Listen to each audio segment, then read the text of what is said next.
Hello नमस्कार। आज के वीडियो में हम लोग बात करने जा रहे हैं बिहार भूमि सर्वेक्षण को लेकर। साथियों, आप लोग सुने होंगे किसी न किसी सोशल मीडिया पर कि बिहार में भूमि का सर्वेक्षण बंद हो गया है। तो इसके पीछे के क्या जो है सच्चाई है, क्या जो है यहाँ सच्चाई नहीं है, सभी पॉइंट को हम लोग बेहतरीन तरीके से समझेंगे। तो आज का वीडियो जो है बहुत ही महत्वपूर्ण है आप लोग के लिए, जो खासकर बिहार के रैयत हैं। मैं आप लोग को बतला दूं, जितने भी रैयत है उन लोग के लिए ये वीडियो जो है बहुत महत्वपूर्ण है ही है। और साथ में मैं आप लोग को बतला दूं कि आज की वीडियो बहुत ही महत्वपूर्ण होने वाला है। इसमें हम लोग एक से अधिक टॉपिक पर बात करने वाले हैं। यानी आज का जो पहला टॉपिक है इस पर हम लोग बात करेंगे कि क्या जो है बिहार में भूमि का सर्वेक्षण बंद हो चुका है। और उसके बाद जो है अगला जो टॉपिक हम लोग का रहने वाला है, यानी लास्ट डेट को लेकर रहने वाला है। तो इसका जो है फॉर्म जमा करने का जो लास्ट डेट निर्धारित किया गया था, क्या वो खत्म हो गया है, क्या जो है अब इसका लास्ट डेट निर्धारित किया जाएगा कि नहीं किया जाएगा। और हम लोग इस पर भी बात करेंगे कि जो बिहार में भूमि का सर्वेक्षण कराने का जो टारगेट डेट रखा गया है वो कब तक निर्धारित किया गया है।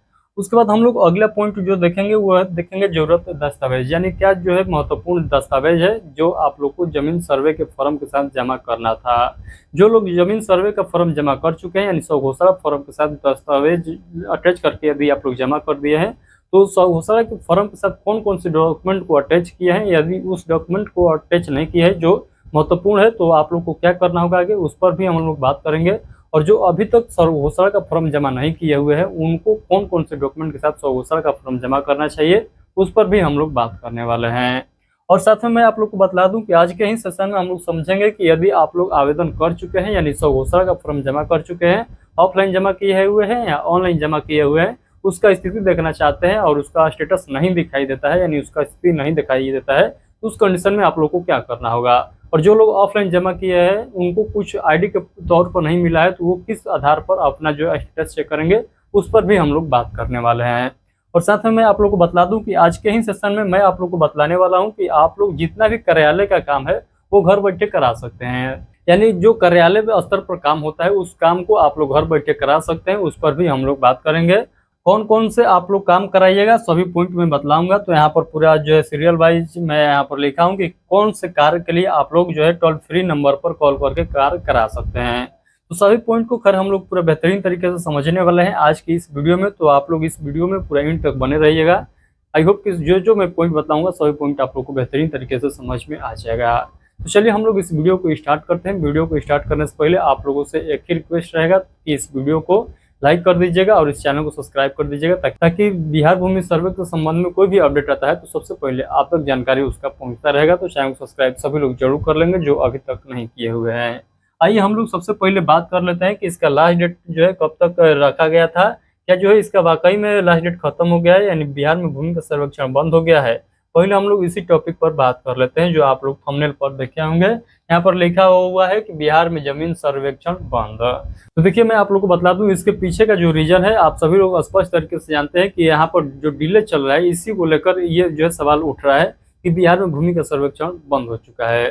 तो देखिए मेरे भाई, बिहार में भूमि का सर्वेक्षण बंद होने वाला है नहीं। आप सभी लोग जानते हैं ये जो है इलेक्शन जो है, इलेक्शन के वजह से ही ये थोड़ा सा स्लो हुआ है। यदि अभी कड़ाई कर दिया जाए तो इलेक्शन पर बहुत ज़्यादा प्रभाव देखने को मिल जाएगा। तो सरकार भी चाहती है कि इसको जो है थोड़ा सा और डिले रखें, ताकि हमारा इलेक्शन जो है आराम से निकल जाए। तो इलेक्शन निकल जाएगा उसके बाद ही आप लोग जो है आप लोग विश्वास करिएगा कि सर्वेक्षण कंप्लीट होगा, यानी सर्वेक्षण का कार्य जो है जोरों शोरों से चलेगा। कब तो जो विधानसभा वाला इलेक्शन है ये इलेक्शन बीत जाएगा तभी जो है हम लोग देख सकते हैं कि बिहार में जो भूमि का सर्वेक्षण चल रहा है ये जो है कंप्लीट हो पाएगा। अभी जो है इसको जो है टालकर आगे इलेक्शन तक ले जाया जाएगा। अभी इस पर जो है कोई बड़ा निर्णय नहीं लिया जाएगा, ये आप लोग लिखित ले सकते हैं, हम ये पूरे दावे के साथ कह सकता हूँ। और आप सभी लोग के मन में जो डाउट बना हुआ है क्या सर्वेक्षण बंद हो गया है, तो सर्वेक्षण बंद नहीं है। जिस प्रकार से काम कर रहे हैं उसी प्रकार से आप लोगों को काम कर लेना है। यानी कहने का मतलब कि सर्वेक्षण का साइट जो है काम कर रहा है, प्रॉपर तरीके से तो काम नहीं कर रहा है, कब काम कर रहा है कब काम नहीं कर रहा है। तो जब काम कर रहा है उस समय अपना फॉर्म भर दीजिएगा, यानी आराम से डॉक्यूमेंट आप लोग तैयार करिए, कोई घबराने वाली बात नहीं है। आप लोगों को यूट्यूबर जो है, बहुत यूट्यूबर ऐसे हैं जो बोलते होंगे कि सर्वेक्षण अब बंद हो गया है, जल्दी से करा लीजिए, जल्दी से फॉर्म भर लीजिए, ऐसा कुछ नहीं है। आप सभी लोग जानते हैं कि जब तक बिहार में विधानसभा का इलेक्शन नहीं हो जाता है उससे पहले कुछ होने वाला नहीं है। नहीं तो सरकार जानती है कि इसका खमियाजा क्या जो है भुगतना हमको पड़ सकता है। तो सरकार भी जानती है और आप भी जानते हैं कि इसका खमियाजा क्या होगा। इसीलिए सरकार जो है बड़ा निर्णय लेने का प्रयास अभी नहीं कर रही है जब तक ये इलेक्शन खत्म नहीं हो जाता है। तो चलिए खैर, आप लोग ये बात समझ चुके हैं। अब हम लोग बात कर लेते हैं कि यहाँ पर जो है लास्ट डेट क्या निर्धारित किया गया है। तो देखिए, आप सभी लोग जानते हैं कि 31 मार्च तक स्वघोषणा फॉर्म जमा करने का लास्ट डेट निर्धारित किया गया था। किसके द्वारा ये बात को बतलाया गया था? तो ये है संजय सौरावगी। इनके द्वारा ही ये बात को बतलाया गया था कि लास्ट डेट जो है 31 मार्च तक निर्धारित किया गया है, और वो जो है अब वर्तमान समय में तो खत्म हो चुका है। यानी उस समय संजय सौरागी ये भी बात बोल रहे थे कि 2-4 दिन के लिए जो है पोर्टल खुला रहेगा, और 2-4 दिन के बाद जो है वो पोर्टल बंद कर दिया जाएगा। यानी जो अभी तक सर्वेक्षण का फॉर्म जमा नहीं किए थे, वो जो है 2-4 दिन के अंतर्गत अपना फॉर्म जमा कर देंगे। तो ये बात जो है 31 मार्च से पहले संजय सौरागी के द्वारा बतलाया गया था। तो आई होप ये भी पॉइंट आप लोगों को क्लियर हो गया है कि लास्ट डेट स्वघोषणा फॉर्म जमा करने का कब तक निर्धारित किया गया है। तो 31 मार्च 2025 तक ही था। वर्तमान समय में स्वघोषणा फॉर्म जमा करने का लास्ट डेट समाप्त हो चुका है, बट साइट को बंद नहीं किया गया है। ये भी बात आप लोग को ध्यान रखना है। तो साइट पर जो है आप लोग स्वघोषणा का फॉर्म जमा कर सकते हैं। वो अभी बंद भी नहीं होगा, जब तक इलेक्शन खत्म नहीं हो जाता है तब तक वो बंद भी नहीं होगा। ये आप लोग ध्यान में रखिएगा। अदरवाइज जैसे आप लोग का डॉक्यूमेंट तैयार होता है उसी समय आप लोग क्या करिए, सर्वेक्षण का फॉर्म जो है जमा जरूर कर दीजिएगा। और मैं आप लोग को एक और डेट यहाँ पर बतलाना चाहूँगा। यहाँ पर एक और डेट आप लोग नोट करिएगा कि बिहार में जो सर्वेक्षण हो रहा है भूमि का, इसका जो है टारगेट कब तक रखा गया है। तो टारगेट मैं आप लोग को बतला दूं, 31 दिसंबर 2026, 31 दिसंबर 2026 तक जो है इसका टारगेटेड डेट जो है निर्धारित किया गया है। किसका? तो बिहार में भूमि सर्वेक्षण कंप्लीट कराने का। इसको पहले कब तक निर्धारित किया गया था? तो आप लोग को ज्ञात होगा, जब सर्वेक्षण स्टार्ट हुआ था बिहार में, उस समय जब कहा गया था कि बिहार में जो भूमि का सर्वेक्षण कंप्लीट कराने का जो लक्ष्य रखा जाता है, उस समय निर्धारित किया गया था 31 जुलाई 2025, 31 जुलाई 2025 तक जो है इसको निर्धारित किया गया था। आई होप कि ये आप लोगों को ज्ञात होगा। इसको बढ़ाकर 31 जुलाई 2026 किया गया, फिर उसको बढ़ाकर 31 दिसंबर 2026 कर दिया। यानी टारगेटेड डेट भी आप लोग देखिएगा तो यहाँ पर 3 बार जो है इसमें अपडेट कर दिया गया है। तो आई होप कि ये डेट से रिलेटेड, आई होप कि लास्ट डेट से रिलेटेड जो भी आप लोग के मन में डाउट था, ये भी डाउट आप लोग को क्लियर हो गया होगा। अब आइए हम लोग बात कर लेते हैं अगला पॉइंट पर, यानी अगला टॉपिक पर हम लोग बात कर लेते हैं। जो अगला टॉपिक है आप लोग के सामने है कि जो है जरूरत दस्तावेज क्या है। यानी आप लोग सर्वेक्षण करा रहे हैं तो आप लोग को ये पता होना चाहिए कि क्या क्या दस्तावेज लग रहा है इस सर्वेक्षण के तहत। तो दस्तावेज तो यहाँ पर अनेक प्रकार का लग रहा है, बट यहाँ पर जो मेन दस्तावेज है, जो मूल दस्तावेज है, वो क्या आप लोग को देना होगा, वो आप लोग ध्यान से समझिएगा। और जो अनेक प्रकार का दस्तावेज है, यानी आप लोग सुने होंगे एनओसी भी देना है, सहमति प्रमाण पत्र भी देना है, उसके बाद आप लोग देखे होंगे कि वंशावली फॉर्मेट पर बना कर देना है। तो ये इन तमाम प्रकार के आप लोग देखे होंगे। तो मैं सभी पॉइंट आप लोग को बतलाऊंगा, बस आप लोग ध्यान से समझते चलिएगा। यहाँ पर देखिएगा, मैं आप लोग को बतला दूं जरूरत दस्तावेज में, तो सबसे पहले मूल दस्तावेज देखिएगा। यानी हर व्यक्ति को, हर रैयत को ये दस्तावेज देना ही देना है। तो सबसे पहले तो आप सभी लोग जानते हैं सर्वे का फॉर्म भरना है, यानी स्वघोषणा फॉर्म आप लोग को भरना है। प्रपत्र 2 आप लोग को भरना है। प्रपत्र 2 आप लोग को भरना है। फिर 3A है, प्रपत्र 2 एंड 3(1). तो प्रपत्र 2 एंड 3(1) या ए हम लोग कह सकते हैं, 1 ही लिखा गया है फॉर्म पर। तो सबसे पहला जो दस्तावेज आप लोग को देना है, यानी फॉर्म ही आप लोग को जमा करना है। कौन सा फॉर्म है? तो प्रपत्र 2 एंड प्रपत्र 3(1) आप लोग को देना है। जो प्रपत्र 3(1) है, ये जो है वंशावली वाला फॉर्म है, और ये जो है प्रपत्र 2 जो है ये स्वघोषणा का फॉर्म है। तो आई होप ये दोनों पॉइंट आप लोग को समझ में आ चुका है। तो पहले नंबर पर आप लोग को कौन सा दस्तावेज देना है? तो फॉर्म देना है सर्वे का। दूसरा नंबर पर आप लोग समझिएगा, यानी सेकंड नंबर पर समझिएगा। तो सेकंड नंबर पर आप सभी लोग समझते हैं कि जो जमीन से संबंधित कोई महत्वपूर्ण डॉक्यूमेंट है, तो वो है जमीन का रसीद। तो जमीन का रसीद आप लोग को देना है। तो जमीन का क्या देना है? रसीद आप लोग को देना होगा। तो जमीन का रसीद आप लोग को क्या करना होगा? देना होगा, यानी अटैच करना होगा इस फॉर्म के साथ। उसके बाद आप लोग 3 नंबर पर समझिएगा। तो 3 नंबर पर आप लोग को क्या देना होगा? जमीन का दस्तावेज, यानी खतियान है तो खतियान लगा दीजिएगा, उसका जीरोक्स लगा दीजिएगा। और केवाला वाला जमीन है तो केवाला आप लोग को लगा दीजिएगा। यानी दस्तावेज आप लोग को लगाना है, यानी डॉक्यूमेंट लगाना है। किसका? तो जमीन का डॉक्यूमेंट आप लोग को लगाना है। तो आई होप कि इतना पॉइंट आप लोग को समझ में आ चुका है। अब आइए मैं आप लोग को समझाता हूँ, यहाँ पर लिख देता हूँ। 4 नंबर पर आप लोग को क्या ध्यान देना है? तो 4 नंबर पर आप लोग को ध्यान देना है। 4 नंबर पर आप लोग को कोई दस्तावेज देना है, तो वो है क्या है? वो है आधार कार्ड। तो आधार कार्ड आप लोग को 4 नंबर पर देना होगा। तो आधार कार्ड क्या करना है? आप लोग को देना होगा। उसके बाद 5 नंबर पर आप लोग ध्यान दीजिएगा। तो 5 नंबर पर मैं आप लोग को बतला दूं, देखिए ये जो 4 दस्तावेज है, दस्तावेज 1st, 2nd, 3rd और 4th, ये सभी लोग को देना है। 4 और 5वां नंबर पर जो दस्तावेज है, ये रेयर केस में आप लोग को देना होगा। यानी अभी मैं आप लोग को क्लियर करूंगा। बट ये समझिए कि जो जो 4 स्टेप में मैं आप लोग को दस्तावेज बतलाया हूँ, ये हर व्यक्ति को देना होगा। आप लोग कहेगा प्रपत्र 2 और यहाँ पर 3-1 जो है सभी लोग को देना होगा क्या, तो नहीं, ऐसा नहीं है। मैं ये तो पहले से बताते आ रहा हूँ कि प्रपत्र 3 और 1 जो है ये उन लोगों को देना है जिनका जमीन पूर्वजों के नाम पर है और पूर्वजों के नाम से अपने नाम पर कराना है। उस कंडीशन में आप लोगों को दर्शाना होगा कि नहीं, हमारे दादाजी ये थे, उनके बेटा ये थे, उनके बेटा ये हैं। इस प्रकार से यानी वंशावली आप लोग को बनाना होगा। यानी वंशावली के लिए आप लोग को अलग से कोई फॉर्म नहीं आप लोग को देना होगा। जो सर्वे वाला फॉर्म है प्रपत्र 3-1 उसी को आप लोग को देना होगा। यानी मुखिया से भी आप लोग को वंशावली बनवाने की जरूरत नहीं है, यानी प्रमाणित कराने की जरूरत नहीं है कि हम इनके पुत्र हैं, हम इनके नाती हैं, हम इनके सरनाती है परनाती है। तो ये भी प्रूफ कराने की जरूरत नहीं है, ये आप लोग अपने से दर्शा दीजिएगा फॉर्म में। ये बात जो है सर्वे अधिकारी के द्वारा ही बतलाया गया था। आई होप कि इतना पॉइंट आप लोग को समझ में आ चुका है। 5वां दस्तावेज में मैं आप लोग को सभी दस्तावेज को लिख दूंगा जो आप लोग को जो है महत्वपूर्ण है या नहीं है, आप लोग के ऊपर डिपेंड करता है कि आप लोग दीजिएगा कि नहीं दीजिएगा। 5 नंबर में आप लोग समझिएगा, पहला हो गया सहमति बंटवारा। तो सहमति बंटवारा लगा दीजिएगा, यानी उस टाइप का आप लोग का जमीन है, यानी आप लोग चाहते हैं कि पूर्वजों का जो जमीन है उसको हम लोग अलग अलग अवधि करा लें, तो उस कंडीशन में आप लोग को सहमति बंटवारा देना होगा। यदि आप लोग ये भी चाहते हैं कि हम लोग का जो जमीन है, हमारे पिताजी का जो जमीन है, हमारे दादा का जो जमीन है, उसमें हमारे फुआ या हमारे बहन का हिस्सा न लगे, तो उस कंडीशन में आप लोग को एनओसी भी देना होगा। आप लोग प्रयास करिएगा कि जो एनओसी बनवा रहे हैं उस पर ही आप लोग क्या दर्शा दीजिएगा, तो एक फॉर्मेट दर्शा दीजिएगा, यानी वंशावली वाला फॉर्मेट दर्शा दीजिएगा, ताकि उससे स्पष्ट हो जाएगा कि आप लोग कितने भाई बहन हैं, आप लोग का पूर्वज कौन थे, उनके पूर्वज कौन थे, यानी जिनके नाम पर जमाबंदी है उनके जो है जो वंशज है वो कौन कौन किस प्रकार से हैं, आप लोग को स्पष्ट तरीके से सादा पेज पर दर्शा देना है, एनओसी के साथ उसको अटैच कर देना है। तो आई होप ये 2 डॉक्यूमेंट जो है आप लोग को समझ में आ चुका है। आप लोग के मन में और जो है ज़्यादा डाउट चलता होगा कि सर बताइए हमारे जो है रसीद नहीं कट रहा है ज़मीन का, तो उस कंडीशन में क्या करें, हमारा ज़मीन का दस्तावेज भुला गया है, हमारा आधार कार्ड नहीं है, तो वो क्या करें। तो देखिए इस वीडियो में मैं आप लोग को इस विषय पर बात नहीं बतलाऊंगा, क्योंकि ये वीडियो जो ऑलरेडी लंबा होने जा रहा है। अभी हम लोग को बहुत ज़्यादा जो है पॉइंट समझना है, इसके लिए मैं अलग से एक सेशन लगा दूंगा जिसमें मैं आप लोग को बतलाऊंगा कि आपके पास कौन कौन से डॉक्यूमेंट नहीं है, तो उसके स्थान पर कौन कौन से डॉक्यूमेंट के साथ आप लोग सर्वे करा सकते हैं। तो इसका स्क्रीनशॉट ले लीजिएगा, जो लोग स्क्रीनशॉट लेना चाहते हैं स्क्रीनशॉट ले लीजिएगा, अदरवाइज मैं इसको मिटाने का प्रयास करूंगा। इसका स्क्रीनशॉट सभी लोग ले लीजिएगा।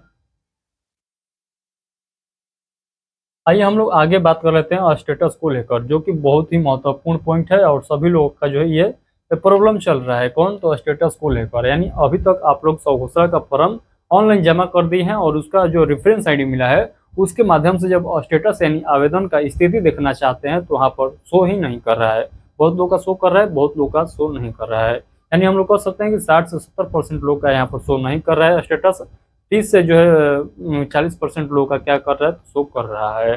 तो ये क्यों ऐसा कर रहा है, क्यों नहीं कर रहा है, मैं आप लोग को अभी क्लियर कर रहा हूँ, बस आप लोग को ध्यानपूर्वक मेरी बात को सुनिएगा।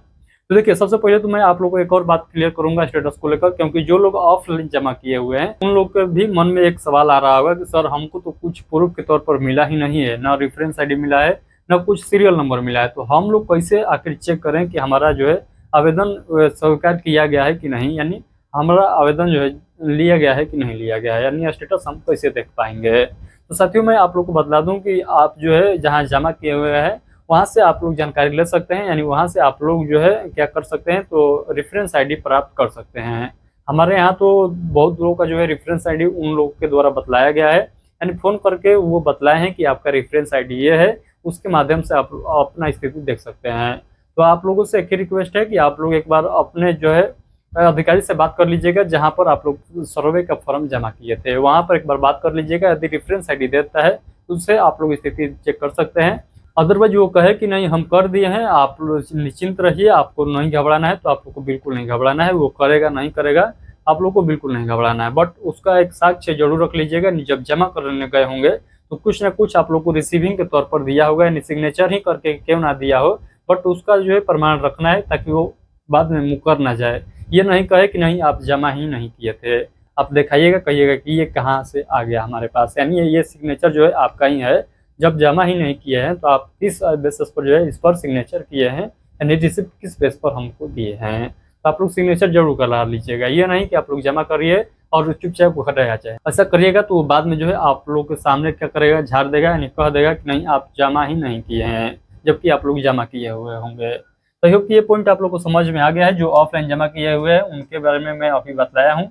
अब समझिए कि जो जिन लोग का स्टेटस नहीं दिखाई दे रहा है वो क्या करेंगे। तो देखिए, मैं आप लोग को अपने बेसिस पर बतला रहा हूँ, अपने बेसिस पर नहीं मैं आप लोग को प्रूफ के साथ जो है बात को बतला रहा हूँ। यानी जो भी मैं यहाँ पर बात बतलाता हूँ वो 99.99% श्योर रहता है। तो मैं जो ये बात बतलाने जा रहा हूँ, स्टेटस से रिलेटेड जो बात मैं बतलाने जा रहा हूँ, ये बात जो मैं बतलाने जा रहा हूँ, ये जो है टोल फ्री नंबर के माध्यम से जांच करने के बाद ही आप लोग को बतलाने जा रहा हूँ। यानी जो उन्हें से रिप्लाई आया था, जो मैं मेल किया था उसका जो रिप्लाई आया था, उसके बेसिस पर आप लोग को बतला रहा हूँ।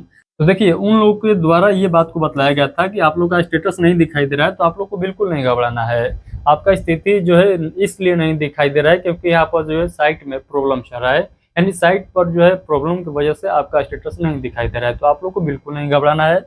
यदि आप अच्छे तरह से, यानी जिस प्रकार से सर्वे का फॉर्म जमा करना था उस तरह से यदि आप लोग किए हुए हैं, तो आप लोग को बिल्कुल नहीं घबराना है। आपका स्टेटस स्वीकार कर लिया गया है, आपका आवेदन स्वीकार कर लिया गया है। आपका स्टेटस शो करे न करे वो जो है बात की बात है। यहाँ पर सर्वे के साइड प्रॉब्लम है, इसलिए आपका आवेदन हो सकता है कि नहीं दिखाई दे रहा होगा। अदरवाइज जो है बहुत लोग का दिखाई दे रहा है। ये मेरा बात नहीं है, ये जो है अधिकारी के द्वारा बतलाया गया था। जो मैं कॉल किया था टोल फ्री नंबर पर, उसके माध्यम से बतलाया गया था और मेल के माध्यम से भी बतलाया गया था। तो जिन लोग का स्टेटस नहीं दिखाई दे रहा है उन लोग को घबराना नहीं है, और जिन लोग का स्टेटस दिखाई दे रहा है पीडीएफ नहीं खुल रहा है, तो उन लोग को भी घबराने की जरूरत नहीं है। यानी स्टेटस से रिलेटेड जो फॉल्ट है उस पर आप लोग को जो है चिंता करने की जरूरत नहीं है। तो आई होप कि ये भी पॉइंट आप लोग को क्लियर हो गया है कि जो है आप लोग का स्टेटस नहीं दिखाई दे रहा है तो आप लोग को घबराना नहीं है। ये नहीं कि हम जो है घबरा जाएंगे, हमारा जो है आवेदन लग रहा है कि रिजेक्ट कर दिया गया है इसीलिए नहीं दिखाई दे रहा है, ऐसा आप लोग के मन में थॉट नहीं लाना है। जिस प्रकार से मैं बतलाता हूँ उस प्रकार से यदि आप लोग फॉर्म जमा किए हुए हैं तो 1% भी आप लोग को घबराने की जरूरत नहीं है। अब आइए हम लोग एक महत्वपूर्ण पॉइंट पर बात कर लेते हैं, जो कि अभी लेटेस्ट ये न्यूज चल रहा है। तो आइए हम लोग बहुत ही महत्वपूर्ण टॉपिक पर बात कर लेते हैं। यहाँ पर देखिएगा लिखा गया है 8 जून से होगा शुरू, क्या होगा, तो टोल फ्री कॉल सेंटर। तो टोल फ्री कॉल सेंटर यहाँ पर जो है 8 जून से शुरू होने का यहाँ पर बात किया जा रहा है। इसके माध्यम से क्या किया जाएगा आप लोग ध्यान से समझिएगा। टोल फ्री नंबर इसलिए जारी किया गया है कि जो कार्यालय स्तर पर जो काम है, यानी रैयत से संबंधित जितना भी कार्य है, जमीन से संबंधित जितना भी कार्य कार्यालय स्तर पर है, उन सभी का कार्य जो है आप लोग घर बैठे इस टोल फ्री नंबर के माध्यम से करा सकते हैं। यानी आप लोग का दस्तावेज मंगाना होगा, इस पर कॉल करिए, दस्तावेज आप मंगा सकते हैं। जो आप लोगों से विवरण पूछा जाएगा वो आप लोग को बतलाना होगा। आप लोग का जो है परिमार्जन से रिलेटेड कोई आप लोग को आवेदन करवाना होगा तो उसका भी जानकारी यहाँ से ले सकते हैं आप, ये भी प्रावधान है। तो आइए मैं आप लोग को समझा देता हूँ कि किस विषय पर जो है आप लोग इस टोल फ्री नंबर पर बात कर सकते हैं। यहाँ पर 5-6 विषय का जो है जिक्र किया गया है, जिसके लिए आप लोग जो है उस टोल फ्री नंबर पर जायजा ले सकते हैं। सबसे पहला है भूमि संबंधी दस्तावेज आप लोग मंगा सकते हैं टोल फ्री नंबर के माध्यम से। यानी भूमि संबंधी दस्तावेज डाउनलोड करने के लिए आप लोग जो है उस टोल फ्री नंबर की सहायता ले सकते हैं। और उसके बाद 2 नंबर पर देखिएगा तो दाखिल खारिज और जमाबंदी से संबंधित भी जानकारी यहाँ से टोल फ्री नंबर के माध्यम से ले सकते हैं। उसके बाद यहाँ पर म्यूटेशन जैसे विषय पर भी आप जो है जानकारी ले सकते हैं, यानी वही दाखिल खारिज के विषय पर आप लोग यहाँ पर जानकारी ले सकते हैं। 4 नंबर पर देखिएगा शिकायत पंजीकरण और जो है समाधान में सहायता मिलेगा आप लोग को। यानी शिकायत करिएगा तो उसका पंजीकरण जो है लिया जाएगा और उसका समाधान भी किया जाएगा, कॉल के माध्यम से ही किया जाएगा, यानी टोल फ्री नंबर के माध्यम से ही किया जाएगा। उसके बाद देखिएगा तो आवेदन की स्थिति की जानकारी भी दिया जाएगा। यानी आप लोग स्टेटस के मामले में भी आप लोग टोल फ्री नंबर पर जो है जानकारी ले सकते हैं। तो होप कि जो मैं पॉइंट बतलाया हूँ सभी पॉइंट आप लोग को बेहतरीन तरीके से समझ में आ चुका है। थोड़ा बहुत भी आप लोग को डाउट रह जाता है तो बेहिचक हमसे पूछिए, मैं आप लोगों को जरूर रिप्लाई दूंगा। तो आप लोग के मन में जो भी डाउट है, जो भी क्वेश्चन है, आप लोग इस वीडियो के कमेंट बॉक्स में पूछ लीजिए, मैं उसका रिप्लाई जरूर दूंगा। आई होप कि जो मैं आप लोग को भूमि सर्वेक्षण के संबंध में बात को बतलाया हूँ सभी पॉइंट आप लोग को बेहतरीन तरीके से समझ में आ चुका है। तो आज का वीडियो आप लोग के लिए बहुत ही ज़्यादा महत्वपूर्ण रहा होगा। जो लोग इस वीडियो को नहीं देख पाए हैं उनके पास आप लोगों का कर्तव्य है कि इस वीडियो को एक बार शेयर जरूर कर दीजिएगा। आप लोग चाहे किसी भी ग्रुप से जुड़े हुए हैं, सोशल मीडिया अकाउंट से जुड़े हुए हैं, आप लोग वहाँ पर इस वीडियो को शेयर जरूर कर दीजिएगा। जहाँ पर रैयत मैक्सिमम संख्या में भाग लिए हुए होंगे वहाँ पर एक बार इस सेशन को शेयर जरूर करिएगा, ताकि सभी लोग को ये बात को पता चल सके कि उनको जो स्टेटस नहीं दिखाई दे रहा है तो क्या करना होगा, उनका जो है फॉर्म जमा नहीं हुआ है तो कब जमा होगा, नहीं होगा, कौन डॉक्यूमेंट के साथ फॉर्म जमा करना है, उनको कार्यालय स्तर पर कोई कार्य करवाना होगा तो किस प्रकार से आप करवा सकते हैं, क्योंकि यहाँ पर सभी पॉइंट बताया गया है इस वीडियो में। तो इस वीडियो को शेयर आप सभी लोग जरूर करिएगा। चलिए फिलहाल के लिए इतना ही। आज का सेशन कैसा रहा एक प्यारा सा कमेंट करके जरूर बताइएगा। और ये सभी विषय पर आपका क्या राय है, यानी सरकार के द्वारा ये जो नया नया डिसीजन लिया जा रहा है, बार बार इसके नियम में चेंजिंग किया जा रहा है, इस पर आप लोगों का क्या राय है एक प्यारा सा कमेंट करके सभी लोग जरूर बताइएगा। चलिए बहुत बहुत धन्यवाद।